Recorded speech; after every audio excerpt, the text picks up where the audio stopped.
ओम श्री परमात्मने नमः। ओम श्री परमात्मने नमः। अथ श्रीमद् भगवद गीता। अथ श्रीमद् भगवद गीता।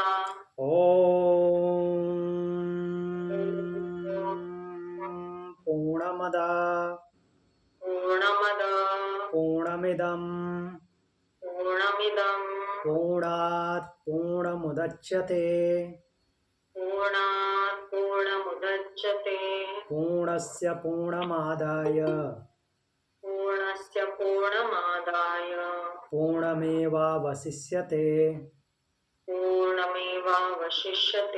ओम शांति शांति शांति।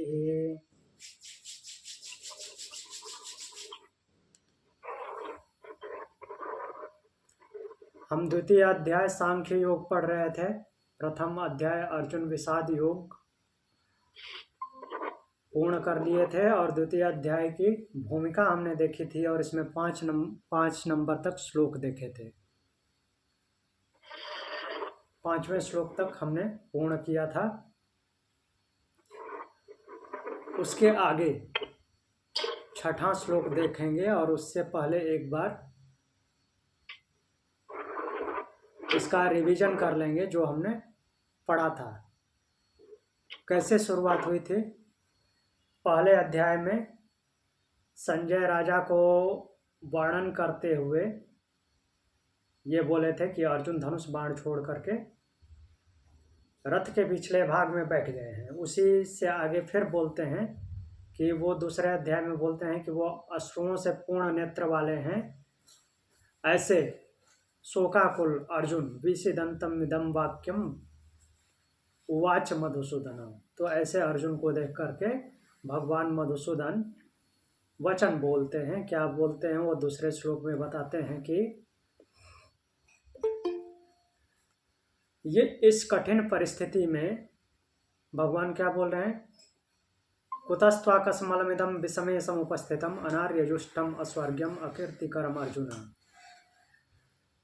तुम्हें इस कठिन परिस्थिति में, इस कठिन समय में, विषम घड़ी में यह मलिनता कैसे उपस्थित हो गई है? यह अनार्यजुष्टम मीन्स श्रेष्ठ लोगों के द्वारा आचरण किए जाने योग्य नहीं है। अकीर्तिकरम अर्जुन, और यह अकीर्ति को भी देने वाला है, कीर्ति बढ़ाने वाला नहीं है। उसके बाद तीसरा श्लोक बोलते हैं क्लैव्यम मास्मगमा पार्थ नय तत्त्वयुपपद्यते क्षुद्रम हृदय दौर्बल्यम त्यक्तोत्तिष्ठ परंतप। क्लैव्यम मास्मगमा पार्थ नय तत्त्वयुपपद्यते। क्लीवता को मत प्राप्त हो हे पार्थ, क्लीवता को मत प्राप्त हो, नपुंसक मत बनो, यह तुम में शोभा नहीं देता। हृदय की छोटी सी यह तुच्छ दुर्बलता है, इसको त्यागो और हे परंतप, हे परम तपस्वी, हे शत्रुओं को ताप देने वाले, खड़े हो जाओ, उठो। तब एकदम से सिर पकड़ के बैठे हुए हैं अर्जुन, कैसे खड़े हो जाएंगे? वो उसी दुखी अवस्था में क्या बोलते हैं भगवान से? कथम भीष्ममहं संख्ये द्रोणम च मधुसूदनाय शुभे प्रतियोत्स्यामि पूजार्हा वरिसूदन। हे मधुसूदन, मैं युद्ध भूमि में किस प्रकार से पितामह भीष्म और आचार्य द्रोण के सामने बाणों से युद्ध करूं? हे अरिसूदन, ये पूजनीय हैं, इनके सामने मैं बाणों से कैसे युद्ध करूंगा?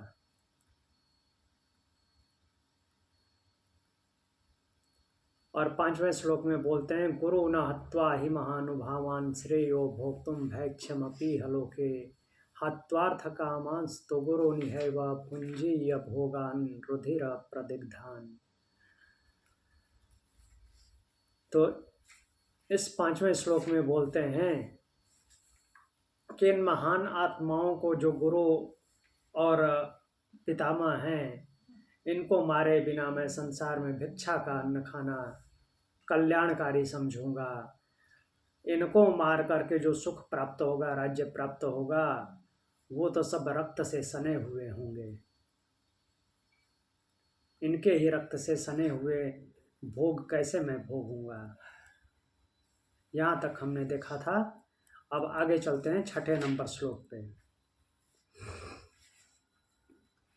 तो गुरुओं को मारकर रक्त रंजित राज्य भोगने से अच्छा भिक्षा मांगना है, ऐसा अर्जुन का मानना है अभी तक। अभी आगे श्लोक वही बोल रहे हैं, अर्जुन का ही श्लोक है। न चैतद्विद्मा कतरन्नो गरीयो यद्वा जयेम यदि वानो जयेयुः यानेव हत्वा न जिजीविषामस्तेव स्थिता प्रमुखे धातृराष्ट्राः। तो इस श्लोक में बोलते हैं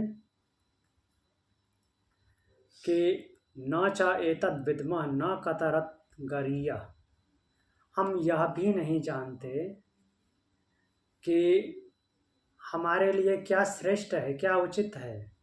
यत वा जयेम यदि वा न जयेयु, हम उन्हें जीतेंगे या वे हमें जीतेंगे, ये भी हमको नहीं पता। और हमारे लिए उचित क्या है। और उसके आगे क्या बोलते हैं, यान एव हत्वा न जिजीविषाम, जिनको मारकर हम जीना भी नहीं चाहते। ते धातृराष्ट्र प्रमुखे अवस्थिता, वे ही धृतराष्ट्र के जो प्रमुख हैं, धृतराष्ट्र के पक्ष वाले जो हैं, धातृराष्ट्र प्रमुख में धृतराष्ट्र के पुत्र हमारे सामने खड़े हैं। पहले तो हम ये भी नहीं जानते कि हम उन्हें जीतेंगे कि वो हमको जीतेंगे, और इन दोनों में से श्रेष्ठ क्या है, उचित क्या है, ये भी नहीं पता। और जिनको मारकर हम जीना भी नहीं चाहते, वही हमारे सामने खड़े हैं। तो यहाँ पे अर्जुन की दुविधा जो है और स्पष्ट रूप से दिखाई देती है इस श्लोक में। यहाँ पर वह केवल भावुक नहीं है, पूर्णतः निर्णयहीन हो चुके हैं। पता ही नहीं कि कौन जीतेगा कौन नहीं जीतेगा। उनका संकट यहाँ पे यह है कि कौन सा मार्ग श्रेष्ठ है, उनको मारना है या फिर हार जाना है। तो अगर जीत भी गए तो किसके लिए, और हार गए तो फिर क्या नुकसान। मीन्स कंफ्यूज हैं। जीत गए तो किसको मार कर जीतेंगे, अपने ही लोगों को तो मार कर जीतेंगे। न चैतद्विद्मा पहला वाक्य है, न चैतद्विद्मा, हम नहीं जानते। तो ये स्वीकार कर रहे हैं अर्जुन कि हम नहीं जानते कौन जीतेगा कौन नहीं जीतेगा। कतर अन्नो गरीयो, मीन्स हमारे लिए क्या श्रेष्ठ है, गरीय क्या है। तो अर्जुन की दृष्टि में विजय भी दुख है, पराजय भी दुख है। और जीत गए तो किसकी खुशी मनाएंगे, अपने बंधुओं को मारने की। और हार गए तो दुख तो है ही हारने का। तो जब मन भ्रमित होता है तो हर विकल्प भारी लगता है, दोनों तरह के विकल्प भारी लगने लगते हैं, जीतने का भी और हारने का भी। यह अनिर्णय मन को जकड़ लेता है, मन भारी हो जाता है। यद्वा जयेम यदि वानो जयेयु, तो चाहे हम जीतें या वे, मीन्स ये तो पता नहीं कौन जीतेगा। यहाँ अर्जुन परिणाम जो है, परिणाम को केंद्रित करके सोच में फंस गए हैं। वह परिणाम देख रहे हैं, कर्तव्य नहीं देख रहे हैं, करना क्या है या नहीं, परिणाम पे चले गए हैं कि हम जीतेंगे कि वो जीतेंगे। सीधा परिणाम देख रहे हैं, क्या करना है ये नहीं दिखाई दे रहा है। यान एव हत्वा न जिजीविषामा, जिन्हें मारकर हम जीना भी नहीं चाहते। अर्जुन का भाव यहाँ पर चरम पर है। वह कहते हैं कि यदि इन्हें मारना पड़े तो जीना भी व्यर्थ है, किसको मारकर जी रहे हैं। तो यहाँ पे करुणा और मोह दोनों मिश्रित हो गए, मिक्स हो गए हैं। ते अवस्थिता प्रमुखे धातृराष्ट्र, वे जो सामने खड़े हैं, धृतराष्ट्र के प्रमुख अर्थात धृतराष्ट्र के पुत्र खड़े हैं। तो ये वास्तविक ये जो वास्तविकता बहुत ही कठोर है, सामने अपने लोग हैं, संबंधी खड़े हैं, शत्रु नहीं संबंधी देख रहे हैं वहां पे। यहाँ युद्ध टाला नहीं जा सकता, यह जीवन का सत्य है कि कुछ संघर्ष अनिवार्य होते हैं, वैसी ही अनिवार्यता यहाँ पे है। तो इसमें क्या दार्शनिक भाव है इस श्लोक में? यह श्लोक हमको सिखाता है कि अनिर्णय मन को सबसे अधिक दुर्बल करता है। जब निर्णय की स्थिति नहीं होती है, निर्णय नहीं ले पाते हैं, तो उस समय मन सबसे कमजोर होता है।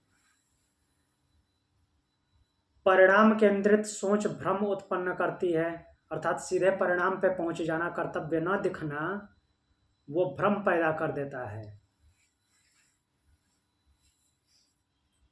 कर्तव्य और भावना का द्वंद्व गहन मानसिक पीड़ा देता है। कर्तव्य और भावना जब दोनों टकराते हैं आपस में, तो मानसिक पीड़ा उस समय पैदा होती है, मानसिक कष्ट होता है। तो मैं नहीं जानता, हम नहीं जानते कि हमको वो जीतेंगे या वो हम उनको जीतेंगे, ये स्वीकार करना ही मीन्स एक प्रकार से ज्ञान की शुरुआत होती है। यहाँ से स्वीकारोक्ति तो आई, हम नहीं जानते, मीन्स कुछ बताने के लिए वो एक्सपेक्टेशन है। तो यहाँ पर अर्जुन 3 अवस्थाओं, करुणा, त्याग की इच्छा और पूर्ण अनिर्णय, इन 3 चीज़ों से गुजर रहे हैं। करुणा भी है उनके मन में, त्याग की इच्छा, क्यों हम इनको मारेंगे, मरना ही अच्छा है, और डिसाइड नहीं कर पा रहे हैं क्योंकि परिणाम केंद्रित हो गए हैं, किसके लिए जिएंगे मार करके, किसको मारेंगे। तो अब यहाँ पर वह शिष्य बनने के लिए की तैयारी कर रहे हैं, क्योंकि उन्होंने स्वीकार किया है कि मैं नहीं जानता। जब तक व्यक्ति का मन अपने आप को ज्ञानी समझता है, तब तक उसके दिमाग में दूसरे की बताई हुई चीजें नहीं घुसती। जब तक कि अपने आप को वो नीचे ना ले जाए, अर्थात शिष्यत्व न स्वीकार करें। जब आप जानते ही हो तो कहाँ से दिमाग में घुसेगा, नहीं घुसेगा।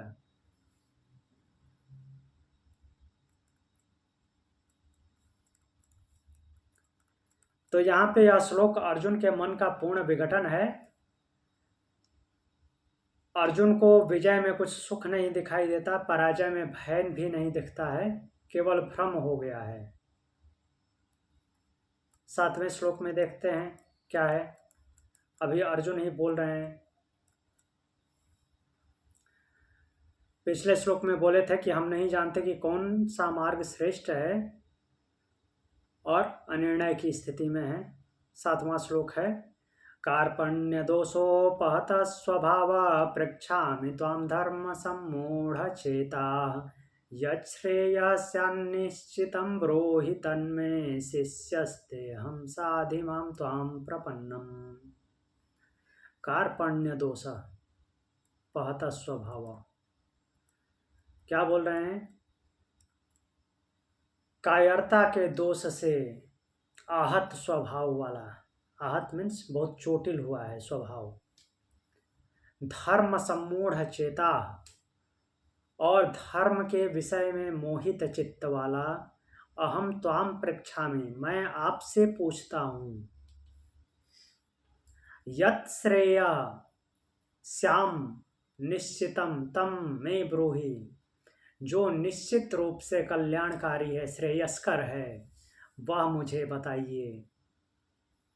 आगे क्या बोलते हैं, अहम ते शिष्य, मैं आपका शिष्य हूँ। त्वाम प्रपन्नम माम साधि, आपकी शरण में आया हूँ। माम साधि, मुझे शिक्षा दीजिए।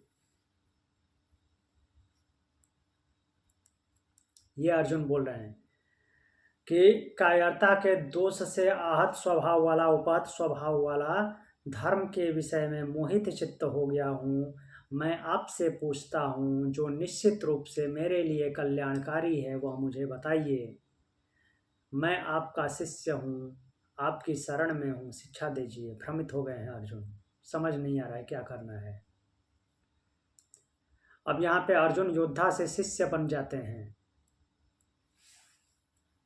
वो भ्रम को स्वीकार कर लिए हैं, कायरता रूपी दोष से आहत स्वभाव वाला हूँ। अब यहाँ पे मार्गदर्शन मांग रहे हैं। पहले चैप्टर में बहुत शिक्षा दी है, अब मार्गदर्शन ढूंढ रहे हैं। अब यहाँ पे वो तर्क नहीं कर रहे हैं, समर्पण कर दिए हैं। कार्पण्य दोषोपहत स्वभाव, अर्जुन स्वीकार करते हैं कि मेरा स्वभाव कृपण अर्थात दुर्बल हो गया है। यहाँ पे गरीब नहीं लिया जाएगा, कृपण मतलब गरीब होता है नॉर्मली, बट स्वभाव गरीब थोड़ी होता है। तो स्वभाव जिस शब्द से संबोधित किया जाता है वही लेंगे। तो स्वभाव दुर्बल हो गया है। कार्पण्य का अर्थ केवल कंजूसी नहीं होता, आत्मिक दुर्बलता भी होती है। मीन्स अंदर की दुर्बलता को वो कंजूस नहीं बोल जाता, दुर्बलता बोला जाता है। वह स्वीकार कर रहे हैं कि मैं अपने क्षत्रिय धर्म के योग्य नहीं रह गया। क्षत्रिय का धर्म क्या है? धर्म युद्ध करना।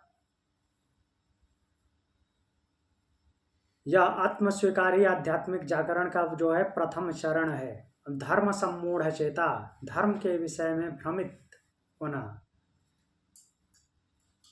अर्जुन को जो है युद्ध का धर्म समझ में नहीं आ रहा। जब बुद्धि मोह से ढक जाती है तो सही और गलत का निर्णय धुंधला हो जाता है, पता नहीं चलता करना क्या है। यच्छ्रेयस्यान्निश्चितम, जो श्रेयस्कर है, यच्छ्रेय जो श्रेयस्कर है, स्यान्निश्चितम उसको निश्चित करके। तो अर्जुन अब यहाँ पे किसकी बात कर रहे हैं? श्रेय की बात कर रहे हैं, श्रेयस्कर की बात कर रहे हैं। प्रेय की आप बात नहीं कर रहे हैं। प्रेय की बात तो ऐसे पहले भी नहीं कर रहे थे, वो भ्रमित थे। प्रेय की बात तब करेंगे ना जब कुछ फायदा दिखता हो। फायदा जो हो रहा था वो अपने ही लोगों को मारकर हो रहा था, तो उनको कभी सुखद तो लगा नहीं, तो इसलिए प्रेय की तो बात ही नहीं कर रहे हैं। लेकिन अब श्रेय की बात कर रहे हैं, कल्याणकारी जो है। तो यहाँ पे परिवर्तन हुआ है अर्जुन में। पहले तर्क दे रहे थे, अब पूछ रहे हैं शिष्यस्ते हम। अर्जुन अब यहाँ पे अपने आप को मित्र की तरह प्रेजेंट नहीं कर रहे हैं, भगवान के सामने मित्र की तरह उपस्थित नहीं हो रहे हैं, शिष्य बन गए हैं। शिष्यस्ते हम, आपका शिष्य हूँ। तो शिष्य, जब कोई शिष्य बनता है तो किस भाव में आ जाता है? ग्रहण करने के भाव में, ग्राही हो जाता है, जो भी मिलेगा ग्रहण करेगा। त्वाम प्रपन्नम, तो शरणागत हो गया, पूर्ण समर्पण हो गया। समर्पण के बिना ज्ञान प्रवेश करता ही नहीं, इसलिए समर्पण हुआ है। तो यह श्लोक जो है हमको 3 महान सत्य सिखाता है। क्या क्या सिखा रहा है? आत्म दुर्बलता स्वीकार करना कमजोरी नहीं, शक्ति होती है। आत्म दुर्बलता को स्वीकार करना कमजोरी नहीं है, इसको कमजोरी नहीं समझना है, वो शक्ति है। अपने कमजोरी को स्वीकार तो किए, स्वीकार नहीं कर रहे हैं तो इसका मतलब ईगो है, मूर्ख हो, जानबूझ के ज्ञानी बन रहे हैं। दूसरा क्या सिखा रहा है? श्रेय की खोज जीवन का मोड़ है, अर्थात प्रेय के चक्कर में न पड़े रह करके अब श्रेय के मार्ग पे चले गए। श्रेयस्कर अर्थात कल्याणकारी क्या है उसको देखना। तीसरा है समर्पण से दिव्य ज्ञान का द्वार खुलता है। जब सरेंडर करते हैं तभी हम ज्ञान को ग्रहण कर पाते हैं, अन्यथा नहीं। तो जब जीवन में मन भ्रमित हो, निर्णय असंभव लगे और धर्म अस्पष्ट हो जाए, तब हमें भी कहना चाहिए मैं नहीं जानता। जब भ्रमित हो, असंभव लगे, धर्म अस्पष्ट हो कि करना क्या है, तो सरेंडर कर देना चाहिए। जो जानकार है उसके सामने समर्पित हो जाना चाहिए, उससे ज्ञान लेना चाहिए। क्योंकि अहंकार जो है ज्ञान के द्वार को बंद कर देता है, विनम्रता उसे खोलती है।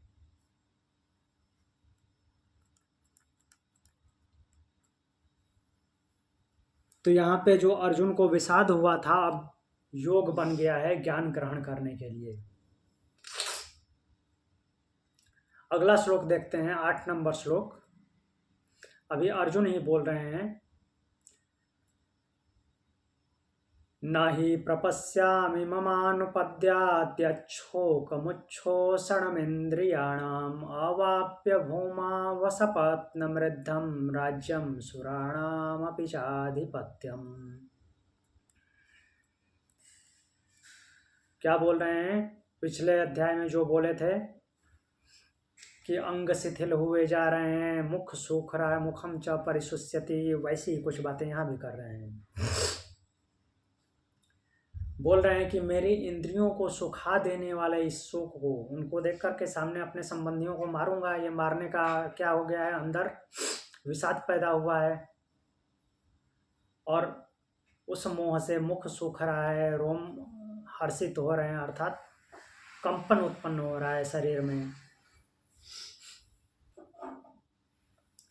तो वही बोल रहे हैं यहाँ पे कि इंद्रियों को सुखा देने वाले इस शोक को दूर करने वाले उपाय को मैं नहीं देख पा रहा हूँ, जिससे कि मुझे ये सब जो इंटरनल बीमारियां लगी हुई हैं उससे दूर हो, वो उसको कुछ दूर कर सके। वो तो पता है, भगवान को भी पता है, नहीं तो भगवान बोलते कि चलो मित्र डॉक्टर के पास चलते हैं, पहले ठीक हो जाओ तो लड़ाई करेंगे। लेकिन उनको पता है कि ये एक्सटर्नल बीमारी नहीं है। तो अर्जुन खुद ही बोल रहे हैं कि इंद्रियों को सुखा देने वाले इस शोक को दूर करने का कोई उपाय नहीं देख रहा हूँ। तो चाहे वो पृथ्वी पर निष्कंटक राज्य, शत्रुहीन समृद्ध राज्य प्राप्त हो जाए अथवा देवताओं का भी आधिपत्य मिल जाए, पृथ्वी की तो बात छोड़िए, देवताओं का आधिपत्य मिल जाए तो भी ये इंद्रियों को सुखा देने वाला शोक दूर होने वाला नहीं दिख रहा। इससे बाहर कैसे निकलूं? तो इस श्लोक में वह अपने आंतरिक दुख की तीव्रता बता रहे हैं। अर्जुन कहते हैं कि मेरा यह शोक इतना गहरा है कि कोई भी भौतिक उपलब्धि जो फिजिकल चीजें हैं वो इसको दूर नहीं कर सकती। पृथ्वी की बात तो दूर है, अगर देवताओं का स्वामीपना प्राप्त हो जाए तो भी नहीं दूर हो सकता। तो यहाँ पे सामने दिख रहा है युद्ध संकट नहीं है, अंतःकरण की ऐसी स्थिति हो गई है। न ही प्रपश्यामि, कोई उपाय नहीं देखता हूं, ये निराशा की चरम अवस्था है, समाधान नहीं दिखाई दे रहा है अर्जुन को। तो जब मन शोक में ढक जाता है, शोक मन को आच्छादित कर लेता है, तो बुद्धि मार्ग देखना बंद कर देती है, बुद्धि को मार्ग नहीं दिखाई देता। यच्छोकमुच्छोषणमिन्द्रियाणाम, तो यहाँ पे क्षणमिन्द्रियाणाम यच्छोक मुक्षो बोल रहे हैं। तो यह जो शोक है केवल मानसिक शोक नहीं है, इंद्रियों को सुखा देने वाला शोक हुआ है। इंद्रियों को सुखा देने वाला श्लोक मतलब सेंसेज काम करना बंद कर दी हैं, जीव को टेस्ट नहीं आ सकता, त्वचा को स्पर्श का अनुभव नहीं हो सकता, कोई छू के जाए, मीन्स ऐसी स्थिति हो गई है अर्जुन को कि कोई छुए काटे कुछ पता ही नहीं चल रहा है। आंखें कुछ देख कर भी देख नहीं रही हैं, क्या चल रहा है कुछ नहीं पता चल रहा है, और सुनने की भी शक्ति कम हो जाती है। इस तरह का शोक हुआ है।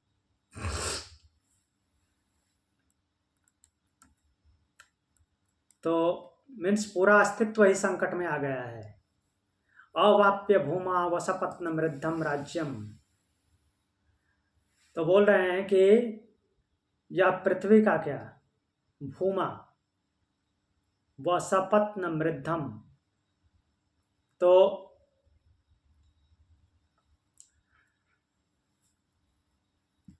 यहाँ पे शत्रुओं से जो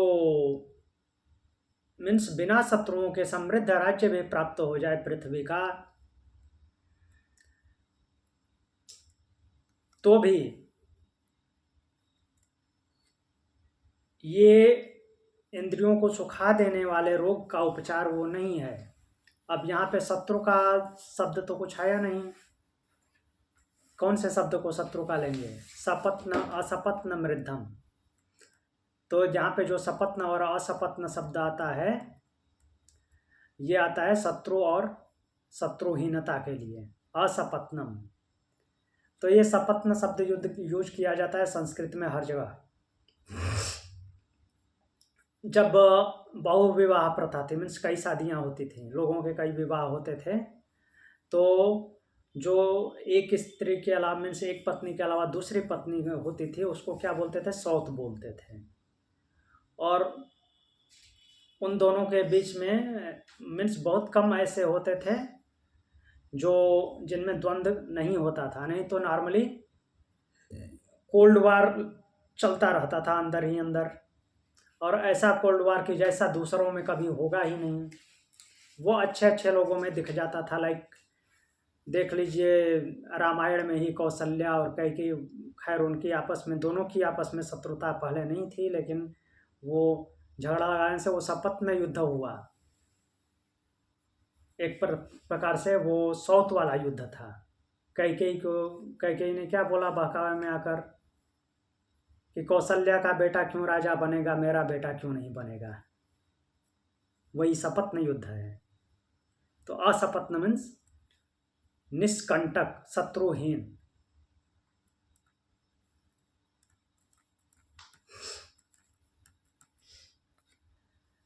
अब बोल रहे हैं कि सुराणाम अपि चाधिपत्यम, देवताओं का आधिपत्य जो अधिकार है, स्वामीपना है, अगर वो भी मिल जाए तो भी ये इंद्रियों के सुखाने वाला सुख दूर नहीं होगा। तो कहने का तात्पर्य क्या है? ये बाहरी उपलब्धियां आंतरिक शांति नहीं प्रदान कर सकती, जो अंदर से खलबली मच गई है।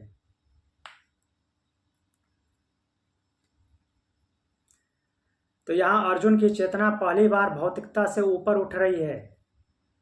स्वीकार कर रहे हैं कि भौतिक चीजें मुझे शांत नहीं कर सकती।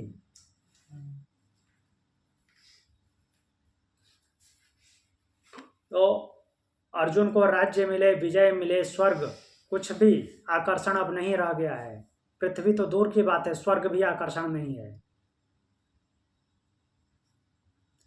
क्योंकि देवताओं का स्वामीपने की बात कर रहे हैं। तो अब वो अंतःकरण का समाधान चाहते हैं। यहाँ पे ये क्या संदेश मिल रहा है श्लोक से देखते हैं। जीवन में जब पद, प्रतिष्ठा, धन, सफलता सब होने पर भी भीतर शून्यता हो सकती है। ऐसा होता है कि सब कुछ से परिपूर्ण है, फिर भी सब कुछ खाली खाली लगता है। तो दुख का मूल अज्ञान है, समाधान केवल ज्ञान है। मीन्स वास्तव में आपको चाहिए क्या, वो जानकारी प्राप्त होने से ही आपको शांति मिलेगी। तो बाहर की उपलब्धियां जो हैं अंदर के शोक को दूर नहीं कर सकती, अगर आपके अंदर शोक है तो।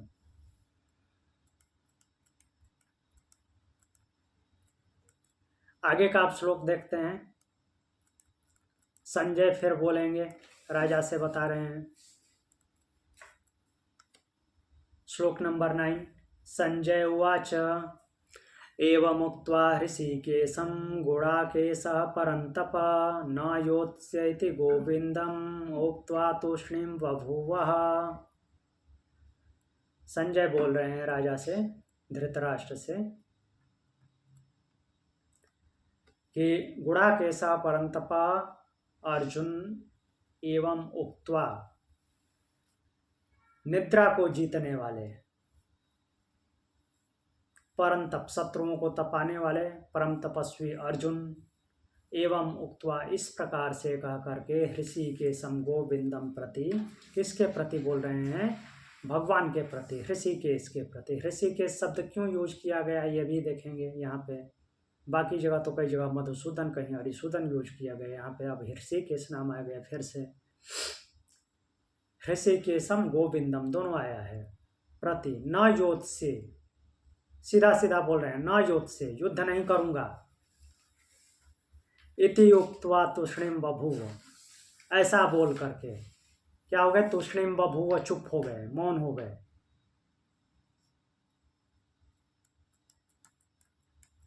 सीधे सीधे मना कर दिए। तो यहाँ पे अर्जुन का अंतिम कथन आता है और फिर वो मौन हो जाते हैं। न योत से, युद्ध नहीं करूंगा। यह इस श्लोक में उनकी अंतिम घोषणा है, अर्जुन की अंतिम घोषणा है, मैं युद्ध नहीं करूंगा। यह तो विरोधाभास प्रतीत हो रहा है। अभी शिष्य बने, बोले कि जो श्रेयस्कर है वो बताइए, उसके बाद फिर खुद ही बोल रहे हैं कि मैं युद्ध नहीं करूंगा। ये तो जिद हो गई।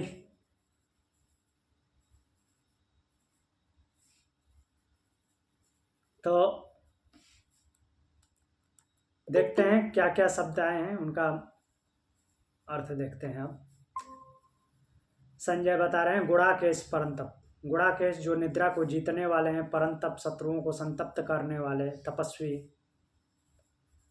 तो यहाँ पे विरोधाभास जो है, जो परंतप है, शत्रुओं को तपाता है, वो भीतर से खुद ही पराजित है। तो बाहरी विजय है, वह आंतरिक स्थिरता की गारंटी नहीं है। हृषिकेश जो शब्द आया है भगवान के लिए, क्यों, इंद्रियों के स्वामी, जो इंद्रियों को वश में किए हुए है वही तो दूसरों को शिक्षा देगा।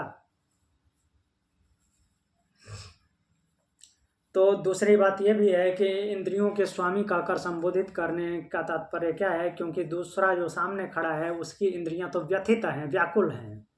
उसको शांत कौन करेगा जिसकी इंद्रियां शांत हैं। न योत से, तो ये अर्जुन का अंतिम अहंकार है। वैसा ही अहंकार है जैसे हमने योग दर्शन में पढ़ा था एक एग्जाम्पल से, कि दीपक अंतिम बार जब मीन्स जब वो बुझने वाला होता है तो एक बार उसकी लौ फड़फड़ाती है। मीन्स अंतिम प्रकोप होता है, अंतिम आक्रमण होता है दोषों का, क्लेशों का। वैसे ही यहाँ पे अंतिम आक्रमण हुआ है अर्जुन के पास, अहंकार का। यह अंतिम अहंकार बोल रहा है कि मैं युद्ध नहीं करूंगा। समर्पण भी किया, समर्पण करके बोल रहे हैं कि युद्ध नहीं करूंगा। तो ये ज्ञान प्राप्ति से पहले का वो जो क्षणिक अवरोध है, वो जैसे बुझने वाली दीपक की बत्ती जब फड़फड़ाती है, वैसा ही है ये। तूष्णीम बभूव,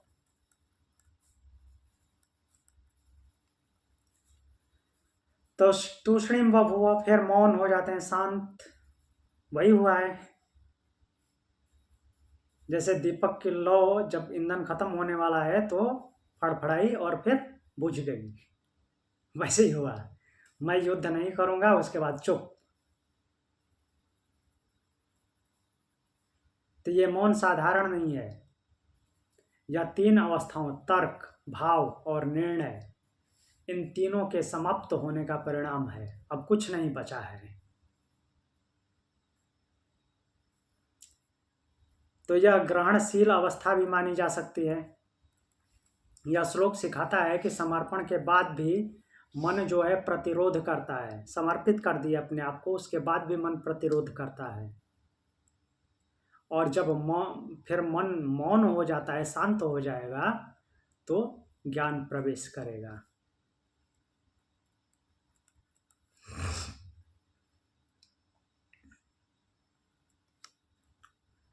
तो इसको अपने जीवन में भी जोड़ के देख सकते हैं कि जब हम किसी काम को लेकर के परेशान हो जाते हैं, तर्क कर करके थक जाते हैं, रो लेते हैं, निर्णय भी कर लेते हैं, और उसके बाद भी कुछ नहीं होता, तो फिर मौन होकर शांत हो जाते हैं, तब हमें उसका मार्ग दिखाई देना शुरू होता है।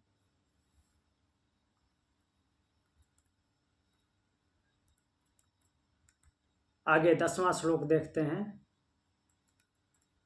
संजय बता रहे हैं, संजय पिछला श्लोक बोल रहे थे, पिछला श्लोक संजय से संबंधित था। संजय राजा को संबोधित करते हुए बोल रहे हैं कि अर्जुन ऐसा कर रहे हैं, मैं युद्ध नहीं करूंगा, बोल करके चुप हो गए। 10वां श्लोक में है, तमुवाच हृषिकेशः प्रहसन्निव भारत सेनयोरुभयोर्मध्ये विषीदन्तमिदं वचः। तो इसके बाद संजय ही बता रहे हैं क्या हुआ। हे भरतवंशी, धृतराष्ट्र को संबोधित करके बोल रहे हैं कि हे भरतवंशी, दोनों सेनाओं के बीच शोक करते हुए उस अर्जुन से इंद्रियों के स्वामी, क्या लिखा हुआ है, ऋषिकेश सेनयोरुभयोर मध्ये विषीदन्तं मिदं वचः। तो प्रहसन्निव, मुस्कुराते हुए, हंसते हुए, दुख नहीं हुआ भगवान को, अपने मित्र को, सखा को दुखी देख करके वो मुस्कुरा रहे हैं। सखा की इंद्रियां सूखी हुई हैं और ये मुस्कुरा रहे हैं। प्रहसन्निव, तो अर्जुन से इंद्रियों के स्वामी भगवान ने मुस्कुराते हुए वचन कहा। मुस्कुराते हुए से वचन कहा मीन्स वो हंस रहे हैं अंदर ही अंदर। देखते हैं क्यों हंस रहे हैं।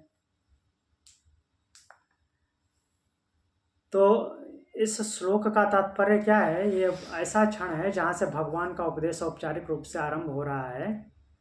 अर्जुन मौन हो चुके हैं और दिव्य वाणी यहाँ पे प्रकट होती है। भगवान को ऋषिकेश बोला गया है, अर्थात इंद्रियों के स्वामी। अर्जुन की इंद्रियां शोक से विचलित हैं और सामने इंद्रियों के जो नियंत्रक हैं वो बैठे हुए हैं। अर्थात गुरु कैसा है, इंद्रियों को नियंत्रण में रखने वाला। शिष्य की इंद्रियां जो हैं शोक में चली गई है, विषाद हो गया है। तो ये क्या संबोधित शब्द ऋषिकेश यहाँ पे संबोधन है कि जो इंद्रियों का स्वामी है उसके माध्यम से आत्मसंयम का ज्ञान प्राप्त होगा। अब प्रहसन्निव, मुस्कुराते हुए, हंसते हुए, प्रहसन के भाव में। तो हंसी मजाक जैसा उसी को प्रहसन बोलते हैं। तो उस भाव में है भगवान, जबकि सामने वाले की इंद्रियां सूख गई हैं। तो यह जो प्रहसन का भाव है, सामने एकदम से दुखी बैठा हुआ है, तो इसका मतलब ये नहीं कि उपहास कर रहे हैं अर्जुन का। नॉर्मली तो यही समझा जाएगा ना कि एक मरे हुए सा पड़ा हुआ है और उसके सामने कोई हंस रहा है तो वो उपहास होगा उसका। तो बोल रहे हैं कि नहीं, उपहास नहीं है, यह मुस्कान करुणा की है। कैसे? जैसे एक गुरु शिष्य की अज्ञानता देखकर उस पर क्रोधित नहीं होता, उसका उपहास नहीं करता, स्नेह से मुस्कुराता है, इसको कुछ नहीं आता।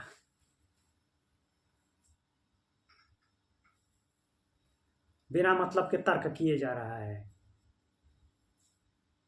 तो वो सेम गुरु वैसा ही करता है। अज्ञानता देख करके न तो क्रोधित होता है, यहाँ पे तो गुस्सा हो जाना चाहिए, क्या बेमतलब की बातें किए जा रहे हो। भगवान क्रोधित नहीं हो रहे हैं, न ही उपहास कर रहे हैं हंस करके। स्नेह की मुस्कान है ये उनकी कि शिष्य अज्ञानी है, इसको समझाना पड़ेगा। और ये मुस्कान ये भी बताती है कि अर्जुन का संकट वास्तविक है, इसको शिक्षा की जरूरत है और भगवान के पास उसका समाधान सरल है, कठिन नहीं है। कठिन होता तो मुस्कुराते क्यों। समाधान सरल क्या है, इंद्रियों को वश में करना है, और इंद्रियों को वश में करने वाले वो स्वामी हैं। सेनयोर उभयोर मध्य, दोनों सेनाओं के बीच। यह केवल भौतिक स्थान नहीं है दोनों सेनाओं का बीच, यह जीवन का प्रतीक है, जीवन को दर्शाता है। दोनों सेनाएं कर्तव्य और मोह, धर्म और संबंध तथा आत्मा और देह हैं, इससे कंपेयर किया गया है। एक पक्ष में कर्तव्य है, दूसरे पक्ष में मोह है। एक पक्ष में धर्म है, दूसरे पक्ष में संबंध है। एक पक्ष में आत्मा है और दूसरे पक्ष में देह है, किसके पक्ष में आप खड़े होते हो? तो मनुष्य भी इन्हीं दोनों सेनाओं के मध्य में खड़ा होता है और मैक्सिमम टाइम किसके पक्ष में रहता है? मोह में, संबंध में और देह में, इनके पक्ष में खड़ा रहता है। विषिदंतम, शोक से ग्रस्त, विषाद हुआ है। तो ज्ञान वहीं प्रारंभ होता है जहां शोक अपनी सीमा पर पहुंच जाता है, विषाद बन जाता है। तो अब यहाँ पे अर्जुन का विषाद जो है योग बन रहा है।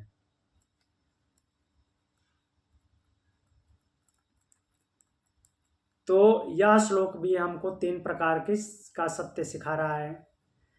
ईश्वर हमारी दुर्बलता पर क्रोधित नहीं होते,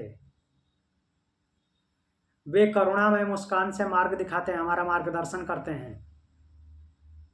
ईश्वर क्रोधित नहीं होता। जीवन का संघर्ष बीच की स्थिति है, युद्ध भूमि का बीच, जैसे अभी हमने पढ़ा। तो हमें खुद पक्ष चुनना पड़ता है, हम किसके पक्ष में खड़े होने वाले हैं। जिसका पक्ष चुनेंगे वह परिणाम वैसा ही आएगा।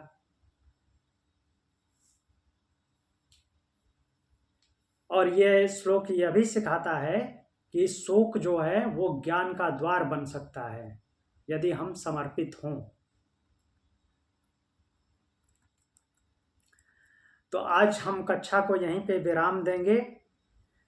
अगला श्लोक भगवान बोलेंगे, और भगवान क्या बोलेंगे वो हम कल देखेंगे।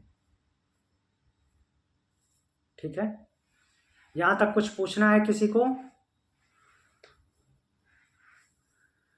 नहीं पूछना है तो आंख बंद करके ध्यानात्मक मुद्रा में बैठ जाइए। एक बार रिवीजन कर लेते हैं क्या क्या हमने पढ़ा, पुनः स्मरण कर लेते हैं।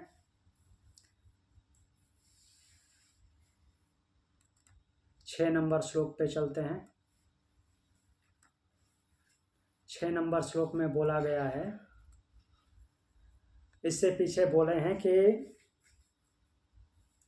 सामने जो है गुरु और आचार्य खड़े हैं, उनके सामने मैं बाणों से युद्ध कैसे करूंगा, और उनको मार करके रक्त रंजित राज्य और राज्य से प्राप्त जो सुख है उसका भोग जो भोगूंगा वो गुरु आचार्य और पितामह इन सब के रक्त से सना हुआ होगा। फिर छठा श्लोक बोलते हैं, न चय तदिद्मा कतरन्नो गरीयो यद्वा जयेम यदि वानो जयेयो याने वहत्वा न जिजीविषाम स्तेव स्थिता प्रमुखे धातृराष्ट्रा। बोल रहे हैं कि हम यह भी नहीं जानते कि कौन सा मार्ग कल्याणकारी है, श्रेष्ठ है। हम उनको जीतेंगे कि ये वो हमें जीतेंगे, और जिनको मारकर हम जीना भी नहीं चाहते वही धृतराष्ट्र के पुत्र तो हमारे सामने खड़े हैं। किसके लिए हम सुख भोगेंगे? क्या हमको सुख मिलेगा? किधर से भी सुख नहीं दिखाई दे रहा है। फिर 7वां श्लोक बोलते हैं, कार्पण्य दोषोपहत स्वभाव प्रेक्षामि त्वाम धर्म सम्मूढ़ चेता यच्छ्रेय स्यान्निश्चितं ब्रूहि तन्मे शिष्यस्ते हम साधिमां त्वाम प्रपन्नम। तो बोल रहे हैं कि कायरता के दोष से आहत स्वभाव वाला, धर्म के विषय में मोहित चित्त वाला मैं आपसे पूछता हूँ, जो निश्चित रूप से श्रेयस्कर हो, कल्याणकारी हो, वह मुझे बताइए। मैं आपका शिष्य हूँ, आपकी शरण में आया हूँ, शिक्षा दीजिए।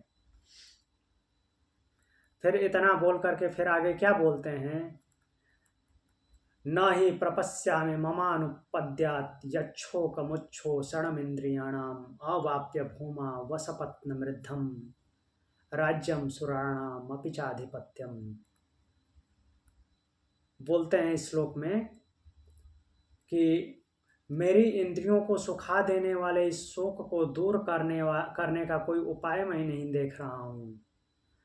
यह पृथ्वी पे शत्रुहीन समृद्ध राज्य प्राप्त हो जाए अथवा देवताओं का भी आधिपत्य प्राप्त हो जाए तो भी मैं इंद्रियों को सुखा देने वाले शोक को दूर करने का उपाय नहीं देख पा रहा हूँ।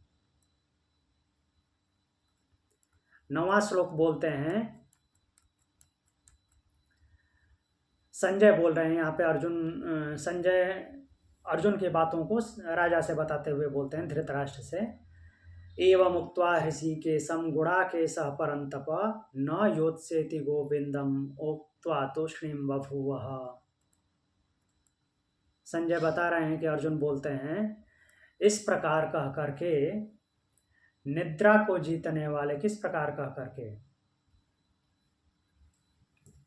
कि पहले जो बात बोले हैं वो कि इंद्रियों को सुखा देने वाले शोक को मैं कोई दूर करने का कोई उपाय मैं नहीं देखता, ऐसा कह करके निद्रा को जीतने वाले, शत्रुओं को संतप्त करने वाले अर्जुन, इंद्रियों के स्वामी, इंद्रियों को वश में करने वाले जो हैं ऋषिकेश, उस गोविंद से मैं युद्ध नहीं करूंगा ये स्पष्ट बोल करके चुप हो गए, मैं मौन धारण कर लिए।